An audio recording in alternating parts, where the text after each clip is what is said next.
அரை மணி நேரம் காக்க வைக்கப்பட்ட சேகர் பாபு என்ன பெரிய அவர் என்ன இதா அரை மணி நேரம் காக்க வச்சா உங்களுக்கு தெரியாதா? பழனி கோயில்ல கும்பாபிஷேகம் நடந்த பொழுது என்ன கூட்டம்! நீங்க கருவறைக்குள்ள வந்து கதவை சத்திக்கிட்டாங்க. எவ்வளவு பெரிய அநியாயம் இது! கருவறைக்குள்ள போலாமா நீங்க? ஐயா ரொம்ப நேரம் நிற்க நில்லுங்க. திருப்பதிக்கு போனா 24 மணி நேரம் நிப்பானுங்க அப்படின்ட்டு போறது. ஒரு வயசான அம்மா என்னன்னா என்ன என்ன அப்படின்னு ஒருமையில அவங்கள பேசுறது. யாரோ ஒரு பொண்ணு வீடியோ எடுத்ததுக்கு அந்த பொண்ணு வீடியோவை தட்டி விட்டது. எவ்வளவு நியாயம் பண்ணீங்க! எப்படி இன்னைக்கு ஆப் படிச்சு உங்களை வாசல்ல உட்கார வச்சிருப்பீங்களா முருகன்? இதெல்லாம் கம்மி, வெறும் ட்ரைலர். மெயின் பிக்சர் இனிமே வரும் பாருங்க. இன்னொன்னு, நீங்க இந்து சமயத்துல கோவிலுக்கு சேவை பண்ணதை விட அந்த தலைமை குடும்பத்துக்கு சேவகம் பண்ணாதான் அதிகம். எப்படி சாமிக்கு பிடிக்கிற கொடை இருக்கு பாருங்க, அந்த கொடையை துர்கா அம்மையாருக்கு பிடிச்சிட்டு வந்தாரு. பாத்தீங்க, ஞாபகம் இருக்கு அந்த போட்டோ? 4 மணி நேரம் 5 மணி நேரம் உன்னை நிக்க வச்சு சாவடிச்சா அதுக்கப்புறம் கோயிலுக்கு வரணும்னு நினைப்பியா? நீ உங்க பிள்ளைய கூட்டிட்டு போறீங்க, 5 மணி நேரம் நிக்க வைக்கிறீங்க, அடுத்த தடவை கோயிலுக்கு விட்டா அப்பா நீ விட்டுருப்பா நான் வரமாட்டேன் சொல்லுமா சொல்லாது? அதானே உங்க பிளானு. கோயிலுக்கு வரனா அடுத்து வரக்கூடாது, போய் தொலைங்க. உண்மையா அவன் பியூஷ் மானஸ் வந்து ஒரு மனநோயாளி. அவன் என்ன பைத்தியம் நினைக்கிறான், பைத்தியக்கார ஆஸ்பத்திரியில் சேர்த்துறது நல்லது. வாயை திறந்தா குப்பை மாதிரி பேசுறான்.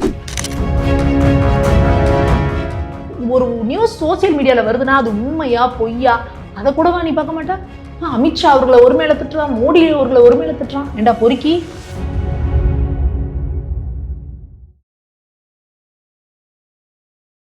இளையபாரத நேயர்களுக்கு வணக்கம். இன்னைக்கு நம்ம நேர்களில் நம்ம சிறப்பு விருந்தினர் பாஜகவை சேர்ந்த மாநில செய்தி தொடர்பாளரான சுமதி மேகவர்ணன் மேம் அவர்கள் தான். மேம் வணக்கம். மேம் வணக்கம். சுமதிஸ் அர்ஜுனன்ற சேனலில் வந்து நீங்கள் வந்து இப்போ சேகர் பாபு ஏதோ திருத்தணி போயிருந்தாரு, ஏதோ பிரச்சனை ஆயிடுச்சு அப்படின்ற மாதிரி ஒரு வீடியோ போட்டு ரொம்ப வைரல் ஆச்சு. என்னதான் பிரச்சனை ஆச்சு மேம் திருத்தணியில் சேகர் பாபுக்கு?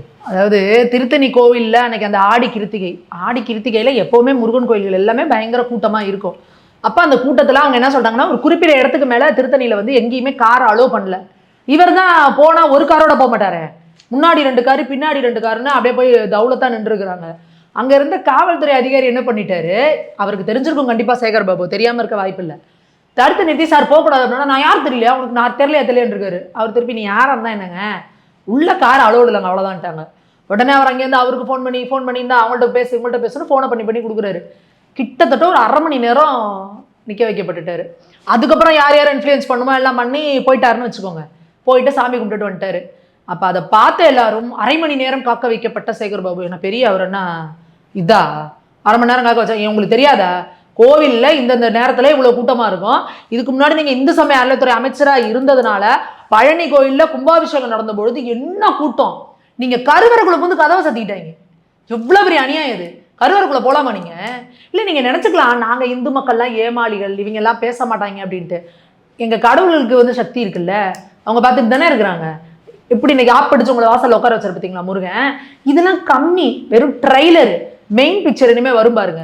எப்படி கோயிலுக்குள்ள போனா யாராவது வந்து நின்னா ஐயா ரொம்ப நேரம் நிற்க நில்லுங்க. திருப்பதிக்கு போனா 24 மணி நேரம் நிப்பானுங்க அப்படின்ட்டு போறது. ஒரு வயசான அம்மா என்னன்னா என்ன என்ன அப்படின்னு ஒருமையில அவங்கள பேசுறது. யாரோ ஒரு பொண்ணு வீடியோ எடுத்ததுக்கு அந்த பொண்ணு வீடியோவை தட்டி விட்டது. எவ்வளவு நியாயம் பண்ணீங்க!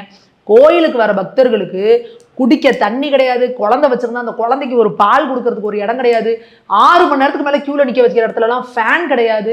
எவ்வளோ நேரம் நிற்க முடியும்? 1 மணி நேரம் அதிகபட்சம் நிற்கலாம். அதுக்கு மேலே என்ன சைடில் அட்லீஸ்ட் ஒரு பெஞ்ச் மாதிரியாவது போடுவோம், அவங்க உட்காரட்டும். என்னங்க ஆடு மாடை விடவா கேவலமாயிட்டோம் கோயிலுக்கு வர பக்தர்கள்? உண்டியெல்லாம் கோடியாக காசு போடுறாங்க. அந்த காசெல்லாம் எதுக்குங்க? எடுத்துகிட்டு ஈவோக்கு இனோவா கார் வாங்கி கொடுக்கலாமா, இல்லை அங்கிட்டு வந்து அவங்களுக்கு கக்கூஸ் கட்டி கொடுக்கலாமா, இல்லை அவங்களுக்கு பில்டிங் எப்படி கட்டி கொடுக்கலாம், இந்து சமயத்துறை ஆஃபீஸர்ஸ்க்கெலாம் இந்த வசதிகளை தானே பார்த்துட்டு இருந்தீங்க. எங்களுக்கு என்ன பண்ணீங்களா? இன்னொன்று, நீங்கள் இந்து சமயத்துறை கோவிலுக்கு சேவை பண்ணதை விட அந்த தலைமை குடும்பத்துக்கு சேவகம் பண்ணாதான் அதிகம். எப்படி சாமிக்கு பிடிக்கிற கொடை இருக்கு பாருங்க, அந்த கொடையை துர்கா அம்மையாருக்கு பிடிச்சிட்டு வந்தாரு. பார்த்தீங்க, ஞாபகம் இருக்கு அந்த ஃபோட்டோ? மலையில் அம்மையார் நனைஞ்சிடக்கூடாதுன்னு சாமி கொடையை பிடிச்சிட்டு வந்தார் துர்கா அம்மையாருக்கு. நம்ம எல்லாரும் பார்த்துட்டு வாயை முடிட்டு சும்மா தானே இருந்தோம். அப்போது நீங்கள் என்னென்ன அநியாயம் பண்ணீங்க இந்த கோயில்களில் உட்காந்துக்கிட்டு? ஒரு இந்து சமய அறநிலையத்துறை அமைச்சராக இருந்துக்கிட்டு சனாதன ஒழிப்பு மாநாட்டில் போய் நின்றுக்கிட்டு அங்கே சனாதன தர்மத்தை ஒரு டெங்கு மலேரியா மாதிரி ஒழிச்சேதான் தீர்வோன்னு சொன்னதுக்கு டபடபடபன்னு கை தட்டிட்டு உட்காந்துருந்தீங்க. கிறிஸ்துவ பண்டிகையில் போய் நின்றுட்டு அழலுயான்னு கத்திட்டு இருந்தாரு. வெக்கமா இல்லை உங்களுக்கு? எங்கேயாவது நீங்கள் வந்து இதில் வந்து ஒரு தமிழ் பண்டிகையில் வந்துட்டு முருகன் மாநாடு நடத்துனீங்களே, முருகனுக்கு அரோகரா கந்தனுக்கு அரோகரா சொன்னீங்களா? முருகன் மாநாடு நடத்தினாங்கல்ல, சனாதன ஒழிப்பு மாநாடுக்கு அப்போ போனாரு உதயநிதி ஸ்டாலின். ஏன் முருகன் மாநாடுக்கு உதயநிதி வரல? ஏன் முதல்வர் இருந்தவர் வரல? நீ என்ன அநியாயம் பண்ணுவீங்க? அந்த முருகன் மாநாடு நடத்துற காசு யார் காசு? கோவில் காசு. திருப்பரங்குன்றத்தில் தீபம் ஏற்றக்கூடாதுன்னு கோர்ட்டுக்கு போனீங்களா, அந்த காசு யார் காசு? எங்க கோவில் காசு.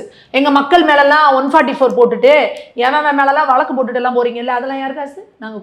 நாங்க கோவில்ல எதுக்கு காசு போடுறோம்? எங்க கோவில் நல்லபடியா மெயின்டைன் பண்ணணும், கோவில்ல விளக்கறியணும், அங்க வேலை செய்றவங்களுக்கு சம்பளம் கொடுக்கணும், வர்ற மக்களுக்கு வயிறார சோறு போடணும். இதுக்கு முன்னாடி ஜெயலலிதா அம்மையார் ஆட்சியில, ஏடிஎம்கே ஆட்சியில மத்தியானம் வந்து அத்தனை பேத்துக்கும் சாப்பாடு, அன்னதானம், உணவு போடுவாங்க.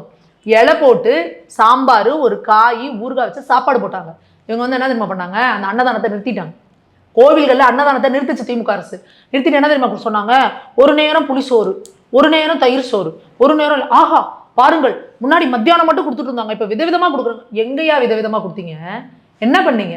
அடுத்ததா கோவில்ல போய் நான் அன்னதானம் பண்ணணும் அப்படின்னா நான் FSSAIல சர்டிஃபிகேட் வாங்கணுமா? FSSAIல இருக்கிறவங்களை எவ்வளோ ஈஸியாக ரீச் பண்ணி நான் கோவிலுக்கு என்னோட கடவுளுக்கு தயார் பண்ணுறதா நான் எப்படி தயார் பண்ணுவோம்? இன்னைக்கு இருக்க பெண்கள்லாம் அவ்வளோ பயபக்தியா நம்ம குளிச்சு அவ்வளோ சுத்தமா அந்த இதை வந்து எச்சி பாத்திராம டேஸ்ட் பாத்திராம சமைச்சு பத்திரமா எடுத்துட்டு போய் சாமிக்கு படைச்சா அங்கே எல்லாருக்கும் கொடுப்போம். அதுல வந்து FSSAI சர்டிஃபிகேட் வாங்கணுமா? இதெல்லாம் கொண்டு வந்து எதுக்குன்னா கோயிலுக்கு எதுக்கு கொடுக்குற? அப்ப என்னன்னா கோயிலுக்கு வரவே தெரிச்சு ஓடு. 4 மணி நேரம் 5 மணி நேரம் உன்னை நிக்க வச்சு சாவடிச்சா அதுக்கப்புறம் கோயிலுக்கு வரணும்னு நினைப்பியா? நீ உங்க பிள்ளைய கூட்டிட்டு போறீங்க, 5 மணி நேரம் நிக்க வைக்கிறீங்க, அடுத்த தடவை கோயிலுக்கு விட்டா அப்பா நீ விட்டுருப்பா நான் வரமாட்டேன் சொல்லுமா? சொல்லாது. அதானே உங்க பிளானு. கோயிலுக்கு வரவே அடுத்து வரக்கூடாது, போய் தொலைங்க. என்ன டார்ச்சர் பண்ணாலும் எதுக்குடா கோயில் வந்து குமிறீங்க? எங்களுக்கு புரியலையே, இவங்க மட்டும் ஏன்டா கோயில் இப்படி வராங்க? எதுக்குடா கோயிலுக்கு இப்படி கோடி கோடியா கொடுக்குறாங்க? ஏன்னா அது நம்ம ஜீன்ல இருக்கு. எங்களோட தாத்தன் பாட்டன் முப்பாட்டன்ல இருந்து மன்னர்கள்ல இருந்து கோவில தானே கட்டி வச்சாங்க வானலாவை. அப்ப அதுதானே நம்ம ஜீன்ல இருக்கு. அப்ப இவங்களுக்கு இதுதான் கடுப்பு. FSSAI சர்டிஃபிகேட் வாங்கி கோவில் அன்னதானம் போடணுமா? எது? சாம்பார் சோறுக்கு, புளிசோருக்கு, தயிர் சோறுக்கு. இந்த பக்கம் ஊரு ஃபுல்லா சிக்கன் பிரியாணி, மட்டன் பிரியாணின்னு சொல்லிவிட்டு மட்டனுக்கு பதிலாக நாய்கறியை போட்டு வித்துக்கிட்டு இருக்கிறானுங்க. அதுக்கெல்லாம் இவங்களுக்கு தெரியாது. கோவில்ல கொடுக்குற அன்னதானம் கொடுக்கறது, அதுவும் எப்படி சாமிக்கு படைக்கிறது, சுட சுட கொண்டு வந்து அப்படியே பரிமாறிட்டு போவாங்க. இதை என்ன முத நாள் சிக்கனை 3 நாள் ஊற வச்சு, 1 வாரம் பழைய சிக்கனை ஊற வச்சு எவ்வளவு பாக்குறோம் நம்ம. என்னென்ன அநியாயம் நடக்குது இங்க. எவ்வளோ பெரிய பெரிய ஃபேமஸான பிரியாணி கடையில பிரியாணியில புழு இருந்துச்சு, சிக்கன்ல புழு இருந்துச்சுன்னா வந்துச்சு. என்ன பண்ணீங்க? இன்னைக்கு நடந்துகிட்டு தான் இருக்கு அந்த பிரியாணி கடையெல்லாம். என்ன நடவடிக்கை எடுத்தீங்க? ஒண்ணும் பண்ணல. உங்களோட அடக்குமுறைகள் ஒடுக்குமுறைகள் எல்லாம் எதுக்குதான் வந்துச்சு? கோவில்களுக்கு மட்டும்தான். அப்ப இவ்வளவு பாவம் சும்மா விடுமா அவங்கள? திருப்பரங்குன்றத்துல தீபம் ஏத்த விடாம கோர்ட்டுக்கு போனீங்கல்ல, கோர்ட்ல உயர்நீதிமன்றத்தை தீர்ப்பு வந்து 144 போட்டு என்ன அநியாயம் பண்ணீங்க? அத்தனையும் முருகன் பார்த்துட்டு தான் இருக்கிறாரு, சும்மா விட மாட்டாரு. இந்த திருத்தணியில 1/2 மணி நேரம் அவர் நின்னாருங்கிறது பாருங்க, இதெல்லாம் சும்மா ட்ரெய்லர். மெயின் பிக்சர் நிறைய வரும், நம்ம பார்ப்போம். கண்டிப்பா இதே இளையபாரத்தில் நம்ம திருப்பி பேசுவோம். அதே மாதிரி கார்த்திக் கோபிநாத் அண்ணன் மேல வந்து கேஸ் ஃபைல் பண்ணியிருந்தது மேம். 4 வருஷம் கழிச்சு, உண்மையான ஒரு முகாந்திரமே இல்லாத கேஸுக்கு வந்து 4 வருஷம் கழிச்சு இப்போ FIR குவாஷ் பண்ணப்பட்டிருக்கு மேம் சென்னை ஹைகோர்ட்னால. அதை எப்படி பாக்குறீங்க நீங்க? உண்மையாலுமே இது நல்ல விஷயம். இது எல்லாருக்குமே தெரியும். ஏன்னா அந்த கோவிலில் ஒரு பெரிய அசம்பாவிதம் நடந்தது, சிலைகள்லாம் இடிச்சு போட்டாங்க. அப்போ நிறைய ஆர்வலர்கள் வந்து அவங்கவுங்க காசை கொடுத்து எல்லாம் பண்ணாங்க. அப்போது கார்த்திக் கோபிநாத் தம்பியும் அவரோட கான்ட்ரிபியூஷனாக அந்த மிலாப் அப்படின்னு சொல்லிட்டு ஒரு ஆப் மூலயமா ஃபண்டு கலெக்ட் பண்ணாங்க. இதில் ஒரு எல்லாருக்குமே தெரியும், நம்ம எல்லாரும் அட்வர்டைஸ்மெண்ட் கொடுக்கலாம், எல்லாரும் பணம் கொடுங்கன்னு தான் சொல்லலாம். பணம் எங்கே போகும்? ஃபுல்லாக அந்த ஆப்புக்கு தான் போகும், யார் கையிலையும் இருக்காது. அப்படி இருக்கிறப்போ இவர் வந்து பணத்தை கையாடிட்டாரு அப்படின்னு சொல்லி ஒரு பொய்யை சொல்லி ஒரு கேஸை போட்டு கடைசியில் அந்த கேஸ் நிற்காது நமக்கு தெரியும். ஆனால் அந்த 4 வருஷம் நீங்கள் அவங்களுக்கு எவ்வளோ மன உளைச்சல் கொடுத்துருப்பீங்க? கோர்ட்டுக்கு அலைய வைக்கிறது, ஹியரிங்க்கு வர வைக்கிறது, போலீஸ் ஸ்டேஷனுக்கு கூட்டு போகிறது. அப்போ இதெல்லாம் எதுக்கு அப்படின்னா, கோவிலுக்கு ஒரு பிரச்சனைனா எதுக்கு நீங்கள் குரல் கொடுக்குறீங்க? உனக்கு என்ன வந்துச்சு? என்ன யூடியூபரா, சேனல் நடத்துறியா, நீ நல்லா சம்பாரிச்சியா போயிட்டே இருக்கணும். கோவிலை எவனா இடிச்சு போடுறான் சிலையன்றதுக்காக நீங்க என்ன குரல் கொடுத்தாங்கன்னா ஃபண்டு கலெக்ட் பண்றது? அப்ப இன்னைக்கு கார்த்திக் கோபிநாத்துக்கு இவ்வளவு டார்ச்சர் கொடுக்கறத பார்த்தா நாளைக்கு இன்னும் 4 பேர் என்ன நினைப்பாங்க? நமக்கு எதுக்குடா ரொம்ப பேசாம இருப்போம். அதுதான் இன்னைக்கு இந்த திமுக அரசோட திட்டமிட்ட வேலை. அப்ப அவங்க என்ன பண்றாங்க, அங்க இருக்கிற ஒரு ஈவோவை வச்சு இவர் வந்து அந்த பணத்தை கையாடல் பண்ணிட்டாரு அப்படின்னு சொல்லி இவர் மேல வழக்கு போடுறாங்க. முகாந்திரமே இல்லாது. ஏன்னா பணமே இவங்க கைக்கே வரலையே. எந்த இடத்துலயாவது கார்த்திக் கோபிநாத் வந்து என் அக்கௌண்ட்டை கொடுத்து என் அக்கௌண்ட்ல பணம் போடுங்கன்னு சொன்னாங்களா? நிறைய அப்போ வந்து விளம்பரங்கள்லாம் வந்துச்சு. கார்த்திக் கோபிநாத்தை பேசியிருப்பாப்ல கூட, இந்த மாதிரி நடந்திருக்கு, அந்த கோவில்ல இடிச்சு போட்ட அந்த சிலைகளை இது பண்ணி எல்லாம் பார்த்தாங்க. அப்ப அந்த மிலாப்புங்கிறது தான் வரும் கீழே, இந்த அக்கௌண்ட் இதுல போடுங்கன்னு தான் சொல்லி அது வந்து கிரவுட் ஃபண்டிங் மாதிரி எல்லாம் கலெக்ட் பண்ணாங்க. அப்போ அந்த கோயிலை இடிச்சு போட்டானுங்கல்ல சமூக விரோதிகள், அவனுங்க யாருன்னு கண்டுபிடிச்சிங்களா? அவங்க மேல ஏதாவது வழக்கு போட்டீங்களா? அப்போ இந்த கோவில் சிலையை இடிச்சு போட்டவன் மேல தப்பு இல்லை. எங்க கோவில் சிலையை இடிச்சு போட்டாங்களே, எல்லாரும் கொஞ்சம் ஃபண்டு கொடுங்க, அந்த கோயிலை எடுத்து கட்டுறோம்னு சொன்னாங்கல்ல, அவங்க மேல வழக்கு. அப்ப திமுக என்ன மாதிரியான ஒரு ஆட்சி போன தடவை நடத்தி இருக்கு அப்படின்றத நம்ம பார்க்கணும். என்னதான் நீங்க வந்து சொல்லுவாங்கல்ல, தர்மத்தின் வாழ்வுதனை சூதுக்கவும், இறுதியில் தர்மமே வெல்லும், அது எந்த சந்தேகமும் இல்லை. ஆனா அதுக்கு நடுவில் இவங்க கொடுக்குற மன உளைச்சல்லாம் இருக்குல்ல, அதுதான் வந்து ஒரு அடுத்த லெவலுக்கான லீடர்களை வந்து இவங்கள உருவாக்குறாங்க. அதை வந்து போன முறை மாநில தலைவர் இருந்தவரே சொல்லியிருக்கிறாரு, நீங்க எவ்வளவு பேருக்கு மேல கேஸ் மேல போடுமோ போடுங்க, என்ன பண்ணுமோ பண்ணுங்க, அத்தனை லீடர்களை நீங்க உருவாக்குறீங்க அப்படின்றத சொல்லியிருப்பாங்க. அது மாதிரி இந்த திமுக எவ்வளோ வன்மத்துல வந்து இவ்வளோ பேர் மேல வழக்கு போட்டு எல்லாம் பண்ணாங்க அப்படின்றத நம்ம வந்து பார்த்தோம்.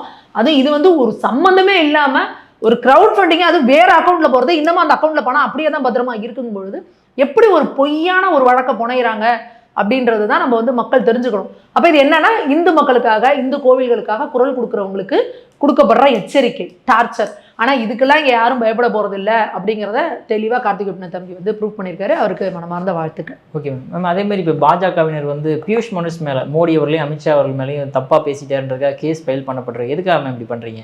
இதெல்லாம் ரொம்ப லேட்டுப்பா. நம்ம இங்க நிறைய பேருக்கு வந்து புரிதல் கிடையாது. தமிழ்நாட்டுல பாஜக அரசு என்ன பண்ணுது, மிச்சர் சாப்பிடுதா அப்படிலாம் கேட்குறாங்க ரொம்ப அறிவாளித்தனமா.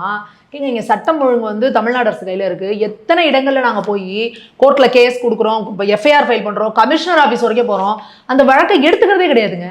எஃப்ஐஆர் காப்பி கூட கொடுக்கறது கிடையாது. எங்களுக்கு நாங்கள் அதை போட்டுட்டு சிஎஸ்ஆர் காப்பி கொடுங்கன்னு கேட்போம், கொடுக்க மாட்டாங்க. ஏங்க சிஎஸ்ஆர் காப்பி கொடுக்காம ஏங்க அந்த கம்ப்ளைண்ட்டை வாங்கி வச்சுக்கிறீங்க? அப்போ கொடுங்க. நான் இல்லை மேடம், நாங்கள் வச்சிருக்கோம், நாங்கள் பேசிட்டு சொல்கிறோம், இப்படி தான் சொல்லுவாங்க. எத்தனை வழக்குகளில் ராசா பேசினதுலாகட்டும், இதே பியூஷ் மனுஷ் ஆகட்டும், எவ்வளோ பேர் மேலே போய் நாங்கள் கம்ப்ளைண்ட் கொடுத்துட்டே தான் இருப்போம். அப்போ இவங்க இன்னைக்கு வந்து இது பியூஷ் மனுஷ் மேலே இப்போ ஆட்சி மாறி இருக்கு. எங்களோட வழக்கறிஞர் பிரிவோட தலைவர் குமரகுரு அவர்கள் வந்து இதுக்கு ஒரு பெரிய இனிஷியேட் எடுத்து, உண்மையா அவன் பியூஷ் மனுஷ் வந்து ஒரு மனநோயாளி, அவன் என்ன பைத்தியம் நினைக்கிறேன், பைத்தியக்கார ஆஸ்பத்திரியில் சேர்த்துறது நல்லது. வாய திறந்தா குப்பை மாதிரி பேசுறான், பைத்தியம் பிடிச்சிக்கிச்சு போல இருக்கு அவனுக்கு, சைக்கோ மாதிரி பேசிட்டு இருக்கிறான்.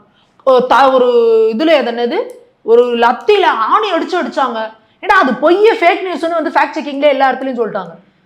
அது ஒரு நியூஸ் சோசியல் மீடியாவில் வருதுன்னா அது உண்மையா பொய்யா அதை கூடவா நீ பார்க்க மாட்டேன்? அமித்ஷா அவர்களை ஒரு மேல திட்டுறான், மோடி அவர்களை ஒரு மேல திட்டுறான். ஏண்டா பொறுக்கி, நான் உண்மையாக நானும் உன்னை ஒரு மேல திட்டுவேன். ஏன்னா நீ இவ்வளோ அவங்களோட வயசுக்கு மரியாதை தர மாட்டேன், அவங்களோட அறிவியல், அவங்களோட அரசியலுக்கு மரியாதை தர மாட்டேன், அவங்க இருக்கிற ஒரு மிகப்பெரிய பதவிக்கு பொறுப்புக்கு நீ மரியாதை கொடுக்க மாட்டேன். இன்னைக்கு பாரத தேசத்தோட பிரதமர் ஆகும், இன்னைக்கு பாரத தேசத்தோட உள்துறை அமைச்சரும், அவங்களுக்கு நீ என்ன மரியாதை கொடுக்கணும்? நீ எங்க கிடக்கிற நாய், தெருவில் கிடக்கிற நாய். நீ இந்த போத்தீஸ்ல வந்து ஒரு மரம் ஒன்று இருந்தது, அதை வெட்டிட்டாங்க சொல்லி அவங்கள்ட்ட போய் காசு வாங்கின பொறுக்கி, நீனு எங்கடா எதுல காசு கிடக்கணும் பொறுக்கி திங்கிறது.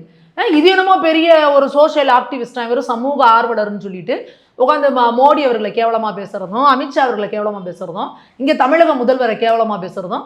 அப்ப என்ன, உனக்கு இப்ப எலும்பு துண்டு போட்டுக்கிட்டு இருந்தவங்க இப்ப ஆட்சி மாறிடுச்சு, அதுக்கு நீ கதறியா? கத்து போய் எலும்பு துண்டு யார் போடுவாங்களோ அவங்ககிட்ட வாழாட்டிக்கிட்டு அவங்கள புகழ்ந்துக்கிட்டு எலும்பு துண்டு. புத்திசாலித்தனமான நாயினா என்ன பண்ணணும்? எந்த எஜமா எலும்பு துண்டு போடுவாரோ அவர்கிட்ட போய் வாழாட்டிக்கிட்டு அவருக்கு ஃபேவரா பேசிக்கிட்டு எலும்பு துண்டை தின்னுட்டு இருக்கணும். அதை விட்டுட்டு எதிரில் இருக்கிறவனெல்லாம் பார்த்து கடிச்சுக்கிட்டே இருந்தேன்னு வச்சுக்கோ, அப்ப அடி வாங்கி தான் ஆகணும். அப்போ இந்த பியூஷ் மனுஷ் மாதிரி ஆட்கள் எல்லாம் வந்து வெளியிலே விடக்கூடாது. வெளியே வந்தினாலும் வீடியோ போட்டீங்கன்னா வீடியோ போட்டாலே உள்ள போடணும்னு சொல்லணும். இவங்க வந்து பேச்சுரிமை எழுத்துரிமை மானுங்க. பேச்சுரிமை எழுத்துரிமை எதுக்கு? நீங்க தமிழக முதல்வர்ல இருந்து, பாரத பிரதமர்ல இருந்து, உள்துறை அமைச்சர்ல இருந்து மரியாதை இல்லாம போடா வாடன்னு பேசினா அது உனக்கு பேச்சுரிமையா? இப்போ உன்னோட பேச்சுரிமைங்கிறதுனா என்னை அசிங்கம் பண்ணி பேசினா நான் விட்டுருவானா? எங்க வருது இது பேச்சுரிமைங்கிறது? இதே திமுக ஆட்சியில் இருந்தப்பெல்லாம் சோசியல் மீடியால போஸ்ட் போடலாம் அரெஸ்ட் பண்ணிட்டு இருந்தாங்க. இன்னைக்கு தூக்கிக்கிட்டு வந்துட்டானுங்க. ஐயோ இங்க பாருங்கள், அடக்குமுறை, அராஜகம், கத்திரிக்காய். அப்ப பியூஷ் மனுஷ் எல்லாம் சைக்கோ, அதுதான் ஒரு மனநோயாளி, கொண்டு போய் பைத்தியக்கார ஆஸ்பத்திரியில் சேர்த்துறது நல்லது. தமிழ் தாய் வாழ்த்துமே அந்த இடத்துல 2வதா பாடப்பட்டிருந்தது மேம், அது எப்படி பாக்குறீங்க? அதுதான் சொல்றேன், அதுக்கும் கண்டனம் தெரிவிக்கலப்பா. முந்தானத்து தான் முதல்வர் வந்து ஒரு தீர்மானம் நிறைவேற்றினாரு, அதையும் இவங்க மதிக்கல. சரி, எதிர்கட்சிக்காரங்க கவர்னர் வராரு பாருங்க, கவர்னர் நிகழ்ச்சியில கூட எங்க தமிழ் தாய் வாழ்த்தை தான் பாடும், விட்டு கொடுக்க மாட்டோம்டா அப்படின்னாங்க. இங்க இந்த ஒய்எம்சிஏல ஒரு நிகழ்ச்சி நடக்குது நேத்து, அதுல அவர் ராஜேஷ்குமார் போய் கலந்துக்கிறாரு. அவரு என்ன சொல்றாரு, ஏங்க முதல்ல ஒரு கிறிஸ்துவ பாடலை பாடிட்டாங்க, அவங்க கிறிஸ்துவ பாடலை பாடிட்டு அடுத்து தமிழ் தாய் வாழ்த்து பாடப்படுது. அதுக்கு அவர் காரணம் என்ன சொல்லியிருக்கலாம், நிகழ்ச்சி நடத்தினவங்க அப்படி பண்ணிட்டாங்கன்றதாவது போயிருக்கலாம். அவர் என்ன சொல்றாரு, அரசு நிறுவனங்கள், கல்வி நிறுவனங்கள், பொதுத்துறை நிறுவனங்கள், இதுல தான், அதாவது அரசு நடத்துறதுல தான் முதல்ல தமிழ் தாய் வாழ்த்து, அப்புறம் வந்தே மாதரம் தேசிய கீதம். இது வந்து கிறிஸ்துவ கல்வி நிறுவனம், அதனால அவங்க கிறிஸ்துவ பாட்டை முதல்ல பாடிட்டாங்க. அப்புறமா தமிழ் தாய் வாழ்த்தை பாடினாங்கிறாங்க. இப்போ நாங்கள் என்ன சொல்கிறோம், இந்துக்கள் நடத்துகிற ஸ்கூல்ஸ்லாம் காலேஜஸ்லாம் இருக்குல்ல, அங்கே எல்லாரும் முதல்ல நாங்கள் மாரியாத்தா பாட்டு, மகாலட்சுமி பாட்டு, சரஸ்வதி பாட்டு, சிவனுக்கு ஒரு பாட்டு, அடுத்து நாராயணனுக்கு ஒரு பாட்டு, இது மாதிரி ஏதோ ஆளுக்கு ஒரு பாட்டை பாடிட்டு அடுத்து தமிழ் தாய் வாழ்த்தை பாடினா இந்த வீரமணி கோஷ்டியெல்லாம் என்ன பண்ணியிருக்கணும், வேட்டியை வரைஞ்சுக்கிட்டு கிளம்பி சோறு கிடச்சிருச்சுடா வாங்கடா வாங்கடா வாங்கடான்னு கிளம்பி வந்திருப்பாங்களே. ஐயோஹோ தமிழ் தாய் வாழ்த்துக்கு இழுக்கு ஏற்படுத்திட்டாங்களே இந்த மதவாத கும்பல், பாசிச பாஜக. எப்படி ஏதோ ஒரு ஸ்கூல்ல காலேஜில் பாடினாலும் இவங்களுக்கு தொட்டுக்கிறதுக்கு ஊருகானாங்க தான். பாருங்கள் எப்படி மதவாதத்தை பொதுக்கிட்டுறாங்க, எப்படிலாம் பண்றாங்க பாருங்க, இதான் RSS கும்பலின் சதி அப்படின்னு கதறுவேல்ல. தமிழ் தாய் வாழ்த்தை 2வதா பாடியிருக்காங்க. ஒரு கவர்னரே வந்தாலே தமிழ் தாய் வாழ்த்தை முதல்ல பாடணும்னு சுற்றறிக்கையே வந்துருச்சு. நம்மளோட உள்துறை அமைச்சகத்துல இருந்து சுற்றறிக்கை வந்துருச்சு, அந்தந்த மாநிலத்துக்கான ஸ்டேட் ஆனத்தை முதல்ல பாடுங்க அப்படின்னு. ஆனா நீங்க ராஜேஷ்குமார்ங்கிறவர் ஒரு அரசுல இருக்கிற அமைச்சர், அவரு ஒரு அமைச்சர் போய் கலந்துக்கிற இடத்துல தமிழ் தாய் வாழ்த்து முதல்ல பண்ணணுமா இல்லையா? அதுக்கு சப்பக்கட்டு கட்டுறாரு அவரு, அதுக்கு யாரும் கண்டனமும் தெரிவிக்கல. அப்ப இங்க நடக்கிறது யாருக்கான ஆட்சி? முதல்ல திராவிட மாடல் ஆட்சி முடிஞ்சிருச்சு, இப்ப திருச்சபை மாடல் 2.0 நடந்துகிட்டு இருக்கு. ஓகே மேம், அற்புதமான கருத்துக்கள் இளையபிரானப்ப வந்திருக்கு. மிக்க நன்றி மேம். நன்றி.